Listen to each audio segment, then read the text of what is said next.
a new 25% tariff on foreign auto parts that came into effect today. However, the U.S. Border and Customs Agency says auto parts compliant with the Canada-U.S.-Mexico trade agreement will not be subject to the new tariff. Making sense of all of this is Linda Ward, following the latest this morning. It is confusing for those who aren't really following this every single day. The details keep changing. But what ultimately is the anticipated impact on the auto industry and even Canadians? Yeah, it's been a bit of like a roller coaster trying to follow these tariffs as they come and go. They're paused, there are carve-outs, exemptions, and this one is no exception to that, really. 25% on auto parts going into the United States. This new tariff came into effect 12:01 a.m. today. Auto parts made here were supposed to be subject to these new tariffs, but Thursday it was revealed CUSMA-compliant auto parts will be exempt. And what that means is essentially parts that are wholly sourced or produced in North America, albeit it's not that simple. There are a number of other criteria to keep in mind there, but a bit of a sigh of relief anyway for auto industry executives here, along with Trump's executive order this week exempting cars and car parts that are already hit by levies on steel and aluminum to destack those duties. They had warned that this would shut down factories here almost immediately if these new tariffs were to come into place. Still, auto parts made in Canada and installed on Canadian vehicles will be hit by these tariffs when those vehicles cross the U.S. border. That's because Canadian vehicles have been subject to 25% tariffs since last month based on their non-U.S. content.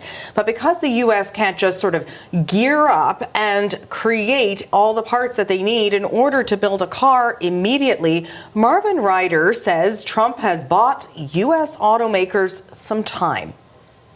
He has his way of doing carve-outs and exemptions, but all this does is make things even more confusing. If I have a Canadian screw installed in a vehicle by an American, how much of that is American? How much of that is Canadian? What do you chalk it down to? How do you calculate the tariff on that? They've never done this before. Even in the United States, all they ever measure is North American content in cars. They've never really worried about other things. So Donald Trump is doing this because he wants the industry to do more manufacturing in the United States. And to make things all the more confusing, while U.S. automakers will pay 25% tariffs on non-CUSMA compliant goods, they can then ask for a rebate from the U.S. government to cover the tariffs that they pay as long as they have a certain percentage of compliant content. That means the car maker will effectively pay no tariffs at all as long as they meet that threshold. That rebate then peters out after 2 years once they can gear up to produce their own parts. So while this is a relief for automakers who have lobbied for this exemption, they've written letters and asking to be carved out from these new tariffs, the auto industry warns this is still going to result in job losses on both sides of the border. They're calling it a stopgap measure, and they say, yes, this may effectively stop the immediate collapse of U.S. auto parts production.